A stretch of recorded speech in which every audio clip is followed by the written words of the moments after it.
Hello, everyone. I'm delighted to be your moderator for today's webinar organized by Funds for NGOs.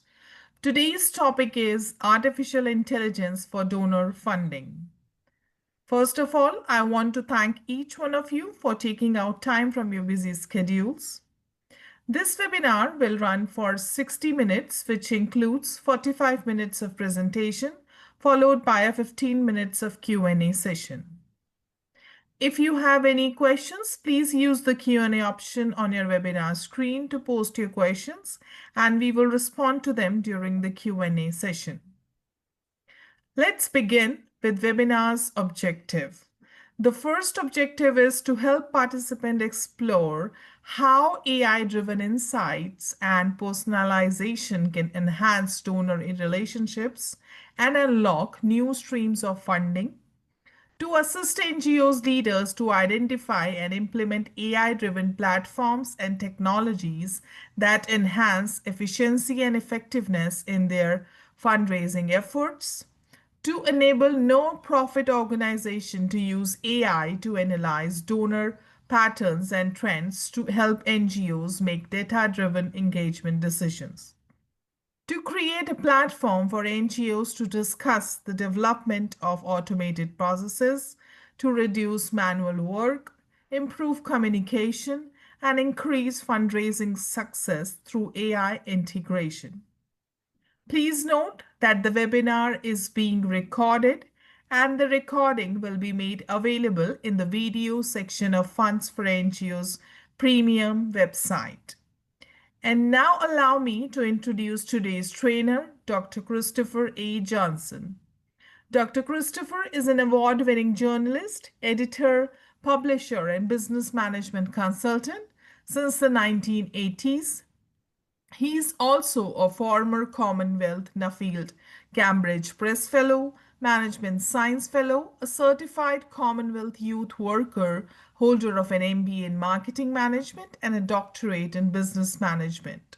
He is renowned for his visiting tutorials in bid writing, business planning, leadership, marketing, and organizational development cum capacity building. He is both founding director of Global Entrepreneurial Development Services Limited and chair of Community Education Academy of Leadership. He supports economic and social policy initiatives in Africa, the Caribbean, the Middle East, and South Asia. Now, I kindly request Dr. Christopher to lead this session and share screen. Thank you very much, madam, and good day to everyone, wherever you are around the world. This is another important event for us here, and today we are focusing on artificial intelligence for donor funding. It is an area that is quite interesting. It's also very intriguing because of the data protection issues, also the issue of functional literacy that affects so many people today, or I should say that is affecting because it's present participle. We have lots of young people who are not conversant with the use of AI, and it's not just a question of tools, but it's also understanding the intelligence behind this particular fascination. As I said some weeks ago, that AI is not a new invention. It has been around since the 1950s, and it's a combination of science and engineering.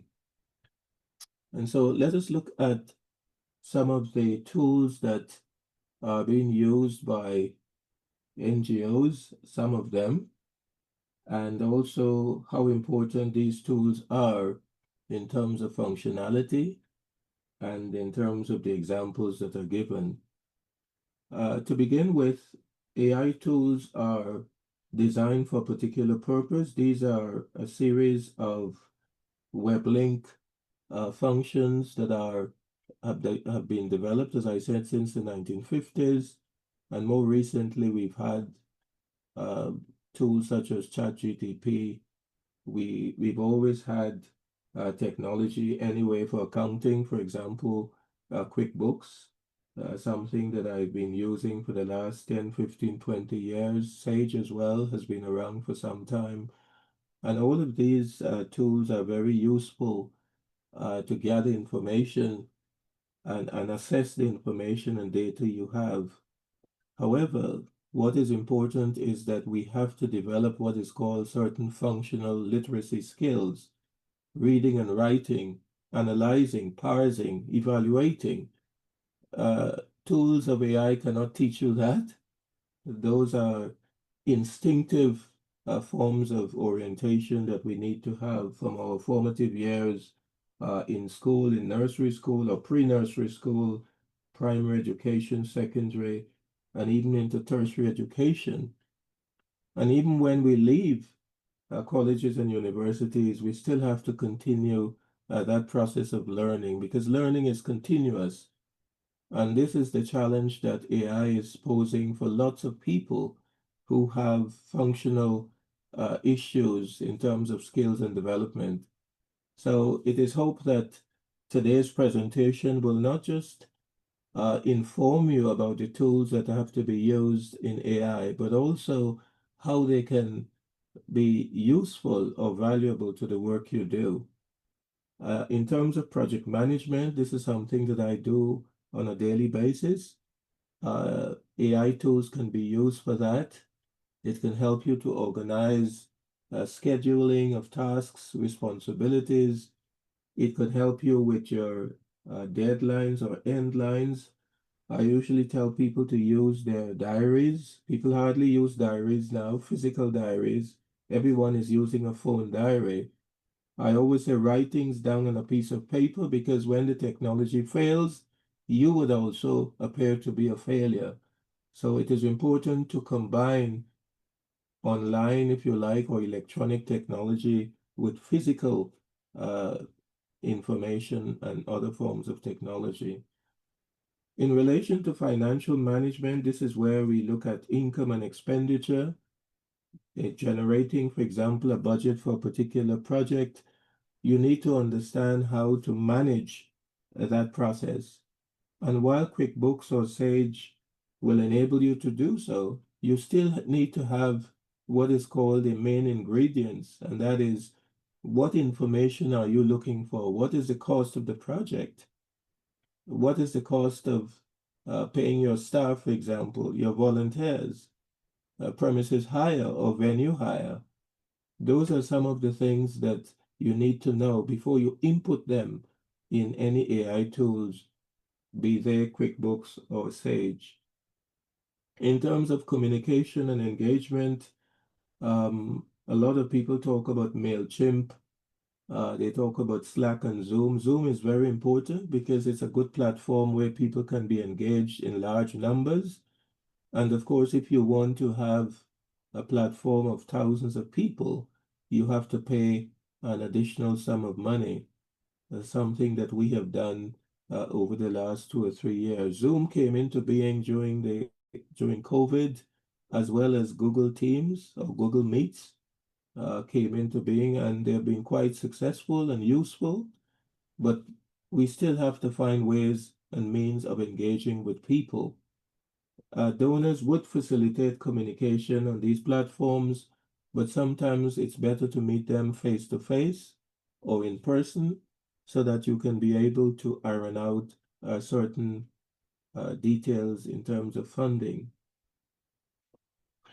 Donor management and fundraising, very important. People continue to use cloud. DonorBox is relatively new, but what DonorBox does, it provides you with an opportunity to evaluate. It helps you to personalize the information you have. So, for example, if you're involved in fundraising for a small charity, you can include people who will benefit from the fundraising. You can have photographs. You can have case studies or short features of the individuals that are involved, including the volunteers. So, donor management and fundraising artificial tools are very good for developing what I would call sustainable relationships with donor managers. but they also help you to analyze how many donors there are, where these donors come from, their professional background, and how much donation they have actually made available to charities over a particular period.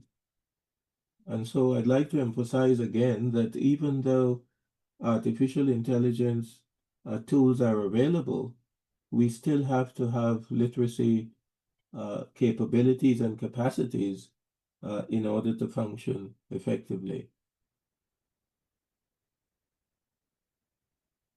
As I was saying just now, content is very important. I've been saying this for a very long time. When people are putting together websites or building websites, they are more interested in features of the website rather than the content.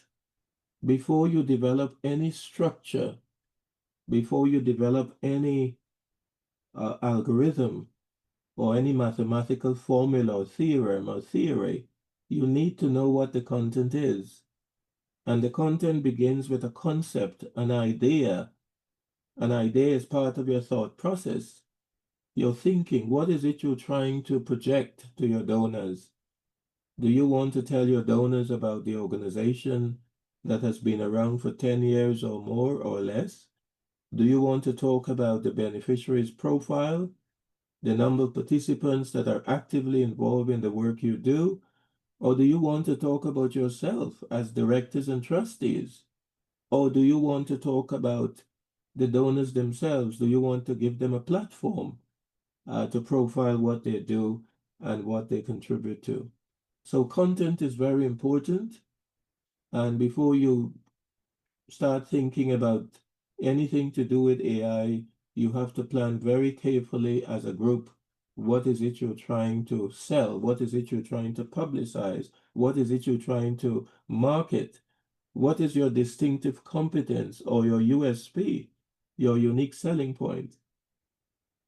And having done that, then you decide to put the information there. Predictive analytics really is what is being proposed, what you see in the marketplace, what the market is telling you, what the sector in which you're operating is telling you. So, for example, if you're working in children and young people's sector, you need to know what's happening with children. What is the situation with their education? What ambitions do they have? What is the situation with education policy, if any? And what are some of the challenges affecting that particular sector? And so you can use AI to do research, and that research will give you information and data on trends within that particular sector.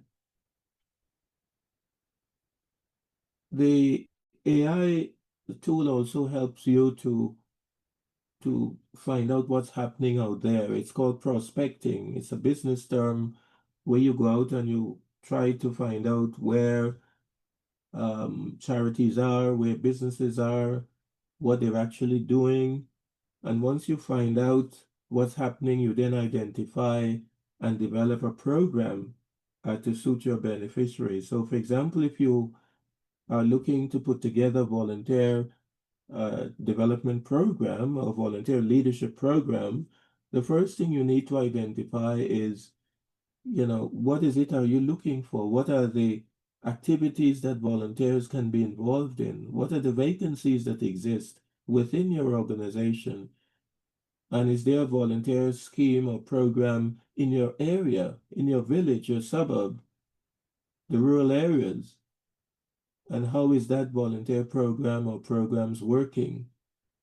If you're looking also to recruit staff, you need to determine what staffing levels are required, what positions within the organization exist, what vacancies exist, and what programs do you have to sustain staff or to retain staff for a particular period of time.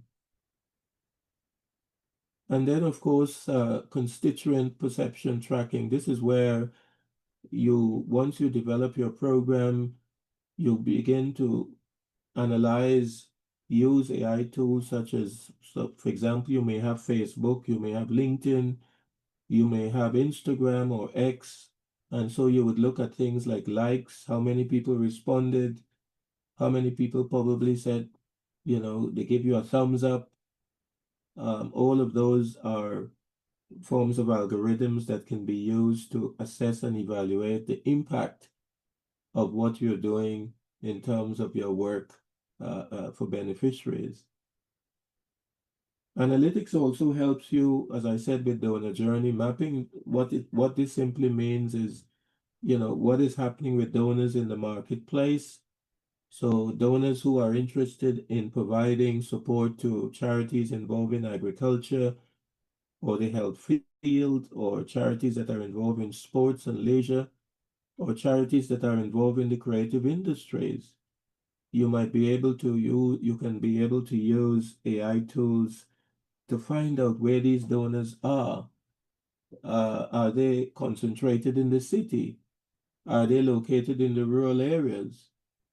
Or are they in the suburbs where disadvantaged and underserved communities are? So again, you have to know exactly what you're talking about. The knowledge base has to be there.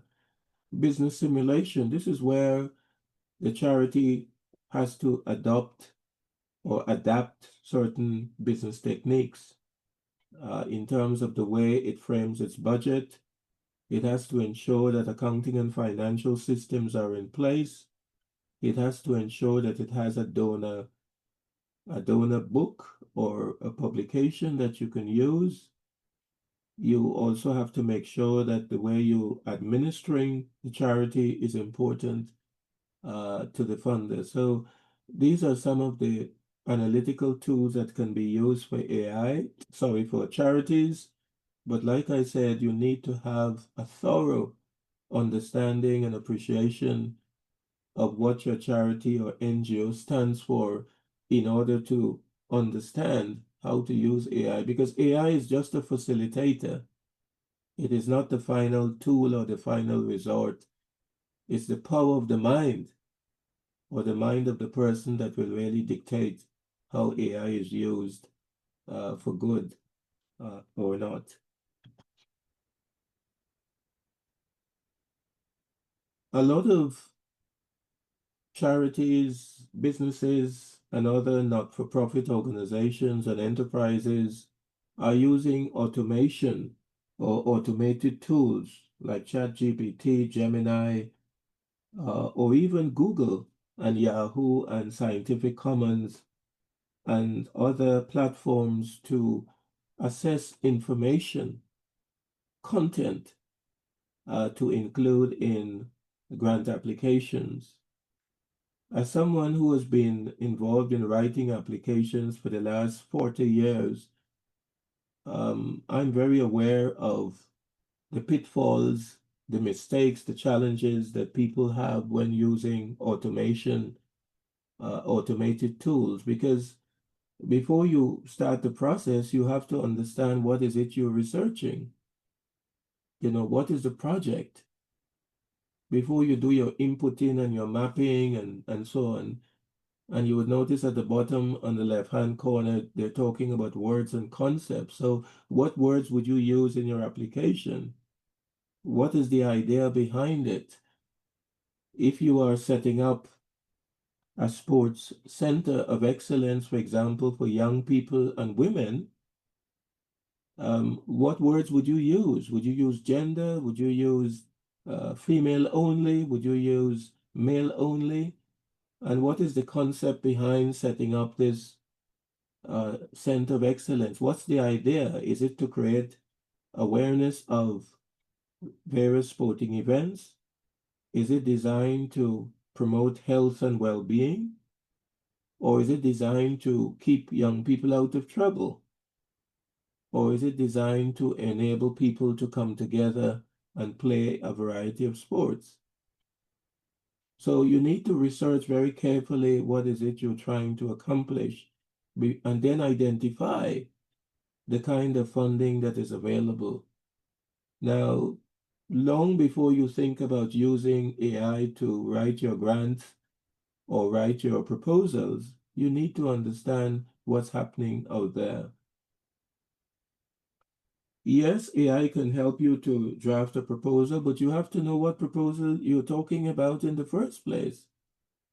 There are lots of templates that are there, but those templates have to be appropriated or they have to be relevant to your needs as a charity or as a not-for-profit organization.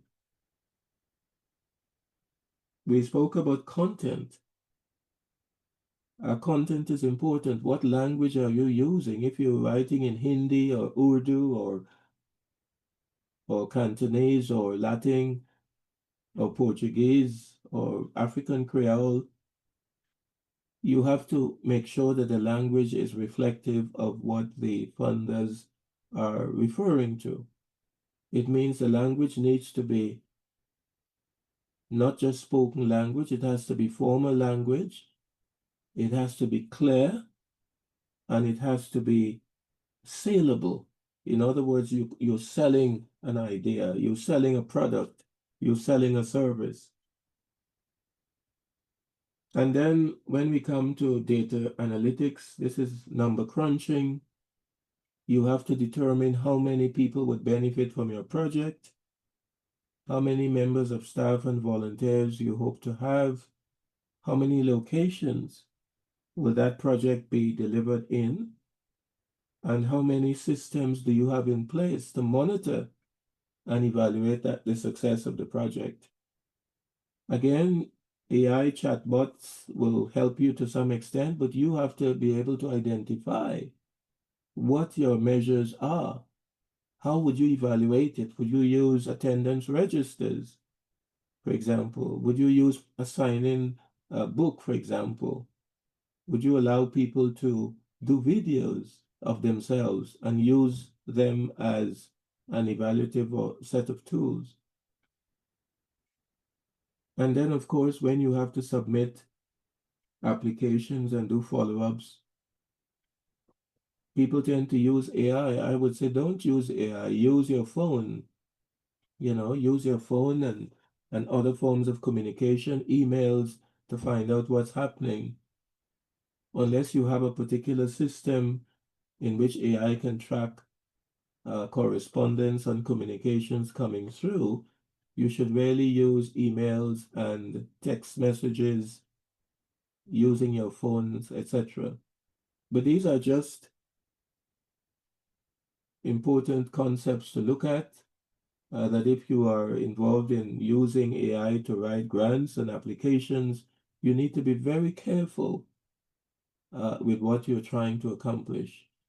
And no one AI tool, I know some of you will probably ask the question, no one AI tool can serve every purpose. It is the person who using the AI is more important than the AI itself, because AI is just, as I said, a facilitator. So be very careful when you're going to use automated means to write your application.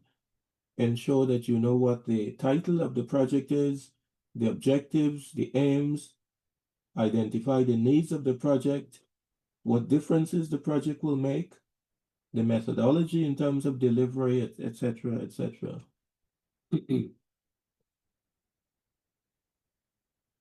And so when people talk about artificial intelligence or the acronym or the abbreviated version of AI, very few people understand the benefits of it, of using artificial intelligence tools when it comes to funding, when it comes to dealing with funders, donors, contributors, people who use their money and their resources to fund good causes. And so on your screen, there are 4 areas in which data analytics can be applied or can be applicable. One is, of course, descriptive. Descriptive simply means you're trying to describe a situation, you're talking about what your organization has accomplished. You may talk about the organization being established after COVID, let's say 2020 or 2021, and you have on your dashboard brief reports or summaries of reports. You have photographs showing projects that were developed, and you also have photographs of the people who are involved in developing these projects. So at least people have audiences have an opportunity to see what you're talking about. And then, of course, diagnostic is trying to determine what are the root causes of issues. So, for example, you might be talking about microfinancing for small businesses. You will need to find out what are the causative factors for businesses being unable to access microfinance. Microfinance is probably less than 50,000 in currency. What are the issues affecting them? And this is where you can use AI to do some form of diagnosis or prognosis. But again, you still have to know exactly what you're talking about. You still need raw data or raw information to be able to do your diagnostic testing. And then, of course, this is about forecasting, where you actually project what is going to happen in the next 5 or 10 years or the next year within your organization.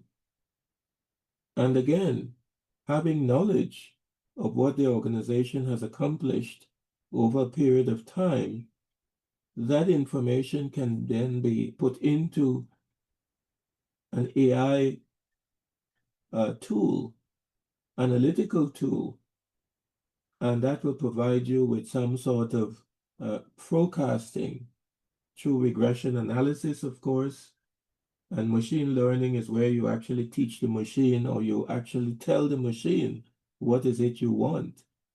But again, that has a lot to do with your own cognition, your cognitive thinking, your attitude to information and data.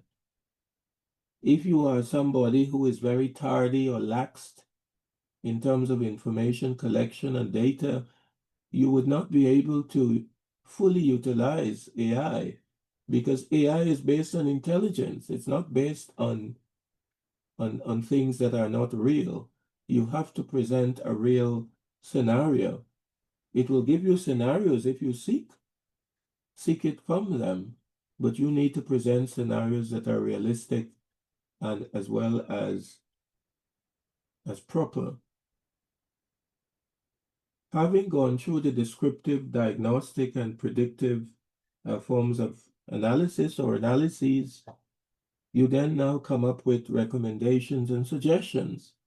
So, for example, when you're writing a project, one of the questions that funders ask from time to time, what is the future sustainable plan you have in action? What is the sustainability plan? What is your environmental sustainability plan? How do you plan to continue this project in another form? What ideas do you have in mind to learn from this particular project? What are the object lessons you can learn from this particular project, or what lessons you've learned from previous projects that you've delivered? So these are some of the analytics that you can deploy or employ, but they also form the basis of analysis, examination, assessment, evaluation. And as I said again, AI tools are very much intelligence tools. They are not tools that can be used arbitrarily just like that. They cannot be used on their own. The two important aspects of analytical tools, of course, are information and data. Without those two ingredients, your AI tools would not be effective or efficient. So these are some of the benefits that one can derive from using AI for funding when it comes to donors and other investors. I did mention to you a few minutes ago that you can actually use machine learning to help you with your applications. You can use machine learning for reporting. You could use machine learning for assessing and evaluating You can use machine learning also for what is called post-ante evaluation. This is after a project comes to an end, and you need to track the impact of that project on individuals, organizations, stakeholders that you've worked with, and even funders, what they think about your project, because obviously you have to prepare a comprehensive report. The slide in front of you reflects one of the health sector or the medical sector. And here is where medical scientists or health scientists use technology. They've been using technology for a very long time. They use the technology again to predict, to forecast what's going on. In this case, they're looking at genomic medicine. This is medicine regarding our genes. Our genes would be the codes that we have that will tell us whether we have a particular disease condition, whether we are likely to have a cardiovascular condition like hypertension or a stroke. These are genes that tell us about what we have inherited probably from our parents or grandparents, or what we have going for us in terms of our medical and health, our medical history. So AI can be used for that, but machine learning is really where man or scientists, man, woman, child would input into these technology tools, and then they will tell us exactly what is happening. Medical imaging analysis is very important, particularly for people who have cancer conditions or people who are suffering from tumors, because tumors can result in cancers after a while. And the analysis is useful because if you have to do a biopsy, in other words, if you have to have a tissue sample done, that can be done using the images. Images would be the photographs, such as an X-ray, for example, that used to be done by ordinary machines. Now you have technology that can be using it much quicker. And once that analysis is done, the clinician, whether it's a neurosurgeon or a cardiologist or an oncologist in the case of cancer, can make decisions on what support that patient requires. So again, it starts from analyzing the information that the patient has put forward, what the medical practitioner has diagnosed before he prognoses a particular treatment. And then, of course, a decision is made whether that person should have an operation, whether that person should go on a dose of medication for the rest of his life or her life, etc. So in general, we can use machine learning to impact on reporting on issues. And if we were to look at it from a social perspective, we can say that machine learning can also be used for this particular purpose. It could help us to suggest ways and means of working better with other charities and donors. It can help us to understand how we communicate with different donors because it would provide us with an analytical framework. And in doing so, we can make decisions as to how we put forward applications for funding, how we work in partnership with different stakeholders, and more importantly, how we implement within our organizations certain monitoring and evaluation tools, including technology in relation to machine learning for reporting.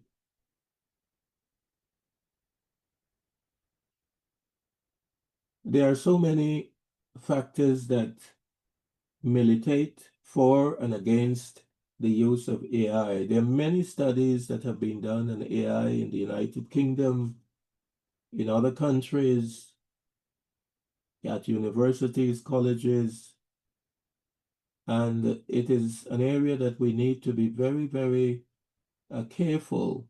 We've heard so many banking institutions, even people in the military institutions and other organizations have been subject to AI risks in terms of hacking.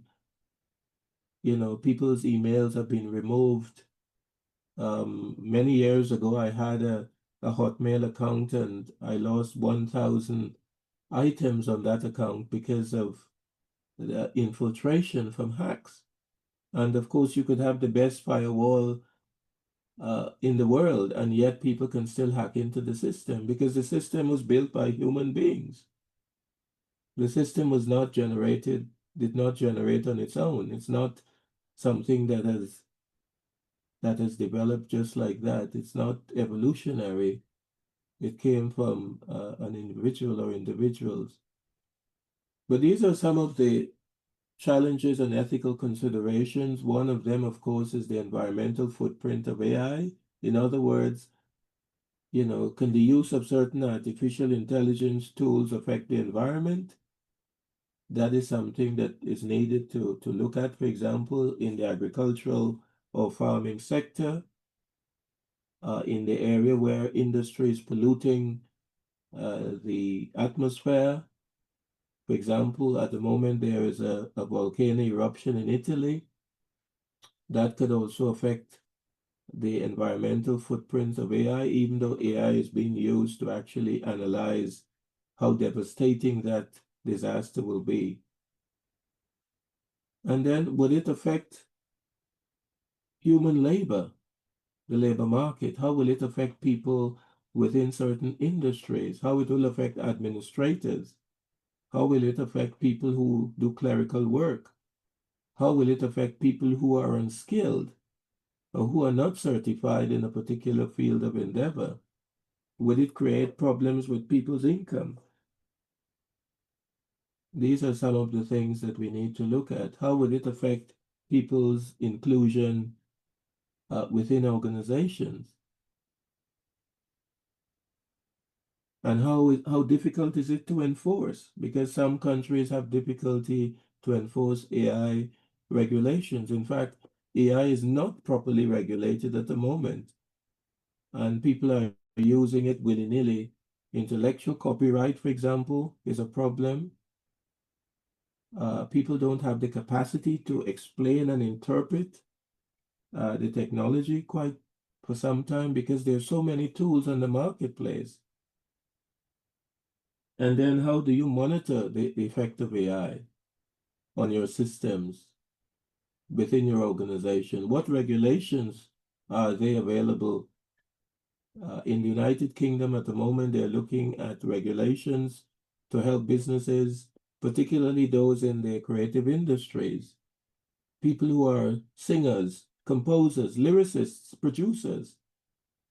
They are the ones who are struggling at the moment with AI being used to steal their music, take their lyrics and compose different songs, etc. All of these are very important challenges and considerations we have to bear in mind.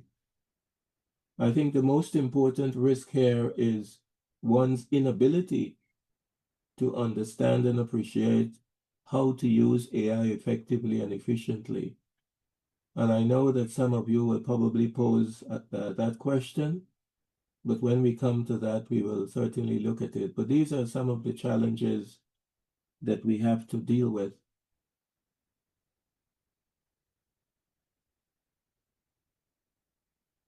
These are some of the case studies and stories of success that you can glean from the world of global charities, so to speak. And so the World Wildlife Fund has been around for many, many years, and they're involved in protecting endangered species of animals and other creatures of the animal kingdom. And they use a lot of satellite equipment to do that. They also look at what is happening with the forest being depleted by people who use uh, lumber, for example, for firewood or fuel. They're also involved in conservation, trying to make sure that the environment is not polluted, etc. So AI tools can be used for that. And of course, There's a lot of overheads when it comes to that because people have to be trained in the use of AI. You have to be able to maintain the machine or the tool, and you also have to monitor its use or usage. UNICEF, which has been around for some time, the United Nations International Children's Emergency Fund, that was set up in the 1940s, that organization is using AI now to predict situations that affect human beings. There are lots of humanitarian issues at the moment in the North African Peninsula, Middle East, in Europe, in parts of Africa, in parts of Southeast Asia, etc. And this is where UNICEF as an organization will come in and try to understand how to respond adequately to the situation. You have Oxfam has been around for some time.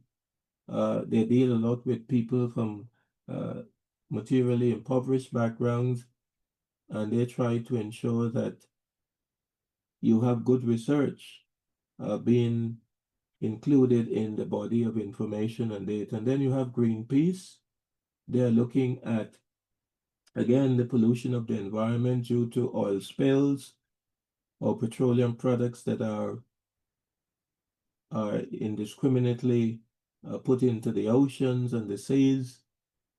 And they have been doing some very good work. Some governments don't like them because they are too vocal, but we need charities to stand up to deal with the bureaucracy because we need a stable planet and a stable environment in which human beings can live and share. And that is the job of charities. So these charities, if you look them up, you can see what they do and the type of tools that they use to actually uh, evaluate and monitor the situations. And now we've come to the final end of today's presentation, artificial intelligence for donor funding. What are the future trends of AI for NGOs, and what are the challenges of NGOs who use or that use AI? The future trends are quite interesting. It would certainly help to improve and develop the personalization of donors because donors can certainly be accessed in terms of what they do. It can help with you forecasting how donors will behave based on the funding that they give, based on their annual reports, based on their statements, based on their donor subscriptions, and based on their donor funding profiles. It would also help you to be more efficient in the way you do fundraising, the process that you have in place. And more importantly, it will help you to develop even better fundraising campaigns because you can use a variety of tools to do so. Of course, there are challenges. I mentioned too high costs. You have to be somewhat organizational rich to afford these AI tools. The question of data privacy is one that you need to look at. The resistance to change. Algorithms can be used for and against individuals depending on who's using them. And then you have the legal issue, whether or not you can integrate those systems within your organization. So today we focused on a variety of topics. We looked at key AI tools for NGOs. We looked at data analytics, the benefits of donor funding, the challenges that we face, and the future trends in AI for NGO fundraising. I'd like to take this opportunity to thank you very much on behalf of Funds for NGOs for affording me the opportunity to present. And thank you very much indeed. And I now avail myself to any questions that you would like to ask. Thank you.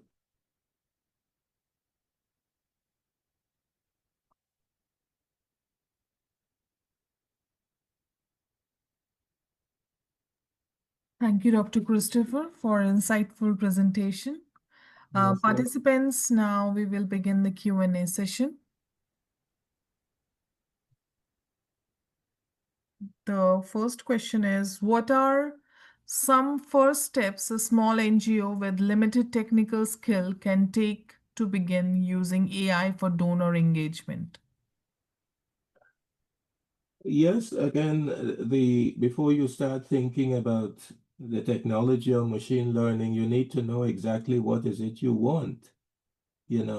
What project do you have in mind? I always tell people start with the basic concept. Some people go beyond that. Start with the basic idea. What is it you want to accomplish? What projects you have in mind? How long would those projects last for? What funding do you require? How many people will be involved in the project, both staff and volunteers and beneficiaries or participants? What is your end goal? You have to know all of that before you start thinking about using AI, because AI wouldn't give you that information. That information has to come from within. So that is what I would suggest. Conceptualize, and that's what AI would say anyway.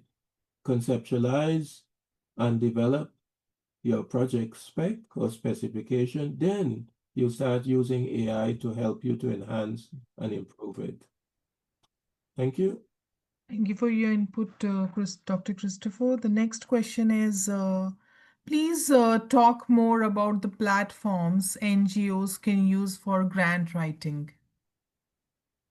Yes, the one that is familiar and quite okay is ChatGPT. Again, it's a form of machine learning as well. So, for example, if you want to create a table or a chart to show a particular structure based on donors, the impact of donors, the features of donors, the kind of funding that they provide, it's a very elongated process, but it can be done. And this is something that needs to be taught. It's not something you can just look at. Some people look at YouTube and say, well, I've learned this from YouTube, but I don't always buy into that. You need to develop expertise either through training and development or through assimilation. Assimilation means practice. So you go on ChatGPT and you give it a command, and you look at that command and see if that command is ideal for what you're talking about. So that is what I would suggest you guys do. Don't wait for something to happen. Make something happen. Um, but like I said, your idea has to be ideal for that purpose. No AI would give you information unless that information is correct, to be honest, because it's trained to do that. That's what it was set up to do. It's not random. Nothing in AI is random. So please don't act randomly if you want information for your organization. Thank Thank you you. for thank you for your input, Doctor. The next question is, how do you see acceptance by the donors or funders on AI generated applications or proposals? Yes, one of the warnings that I give to clients is don't cheat, don't pilfer, don't steal, don't borrow uncritically. AI is a facilitator. Facilitator simply means it helps and it supports. It is not the final arbiter. In other words, you should not depend on it. It's like a job. You're working, let's say, in a factory or in an office, or you're working on the roads, for example, where you depend on that job to do everything that you require. You don't want to do another job because you're scared of the time and the energy. And sometimes if you work smart, you can do something else to improve or enhance your income. So the simple analogy is don't depend exclusively or even inclusively on AI. Use the power of the mind.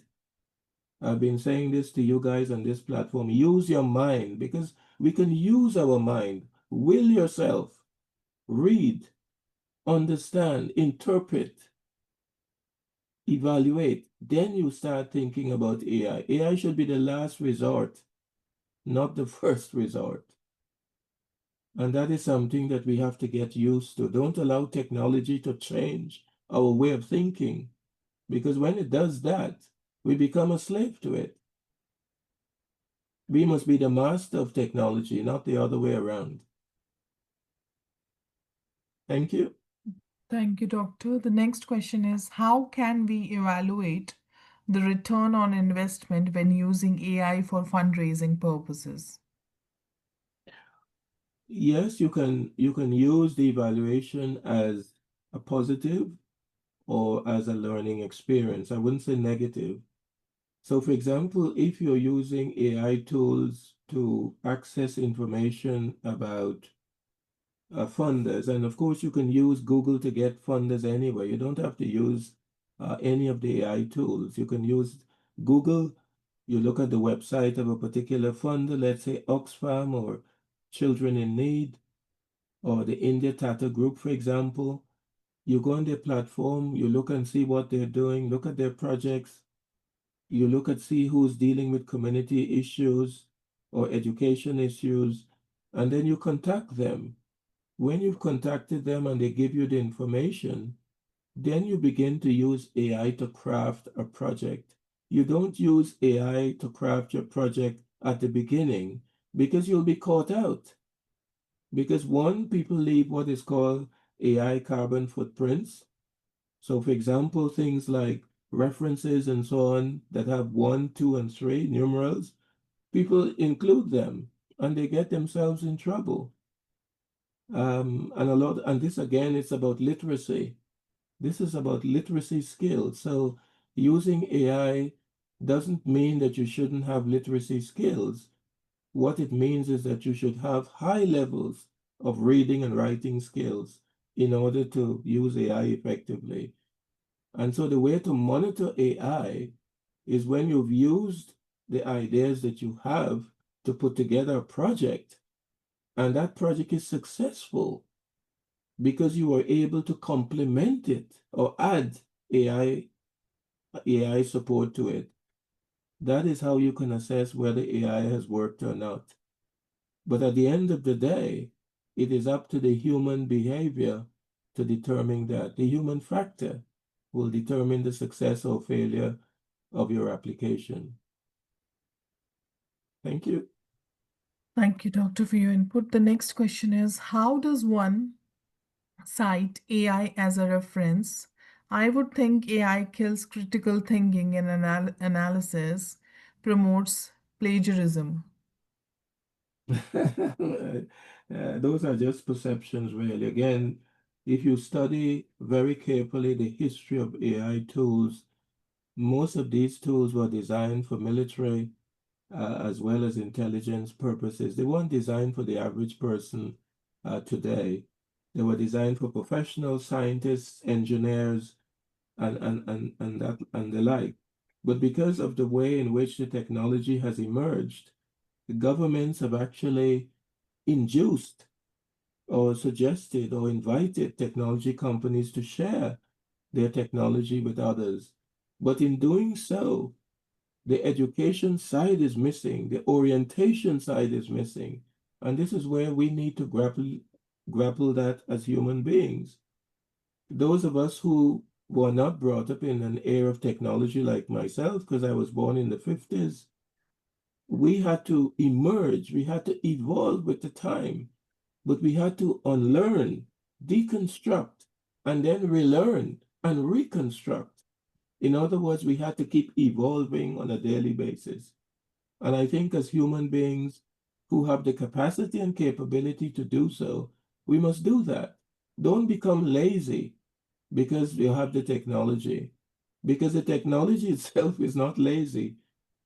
It is dynamic, it is fluid. And so we need to move with the times. And again, I keep saying it depends on what idea you have. If you have a good idea and it is backed up by information and data, AI would help you to facilitate a good application. If the idea is just on a piece of paper, if it is not fully developed, AI would not necessarily help you. And that would be my advice to you guys, really. Thank you, Doctor. The next question is, are there any available online tutorials for QuickBooks for a CBO that is establishing its financial systems? We already have costed 5 years strategic plan. Funds for NGOs actually have a number of interesting trends on AI, among other things. Funds for NGOs give a lot of information on grants and so many other things. In terms of demos, there are demos available, but I would suggest that we don't look at using platforms necessarily to do that. I think you need to be in a classroom environment where you have a whiteboard, and that whiteboard must have access, of course, to the technology. I think that's the way you would learn. You have to learn hands-on because the technology is very complex. It's very convoluted in terms of the sub-tools that are there, the algorithms that you may not understand unless you did maths and geometry and trigonometry or algebra. So it's a very complex technology. I'm not trying to scare any of you. I'm just saying that you have to be very, very sure of what is it you want to use the technology. It can be used for anything, but it is up to the human being to actually tell it what to do because that's how the technology works. You know, it works by doing. And so you cannot depend on it. You have to make sure that you're ahead of it. But I would say have physical contact with people in the field.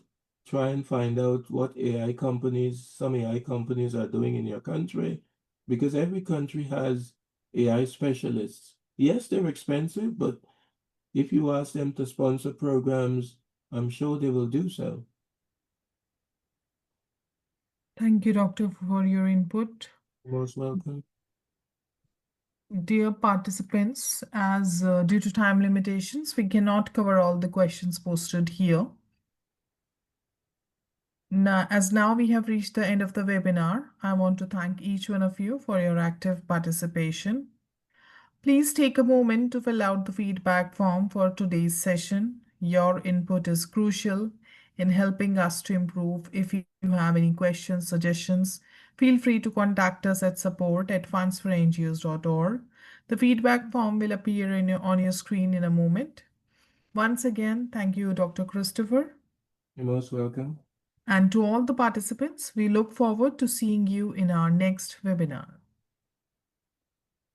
Thank you very much and goodbye. Goodbye.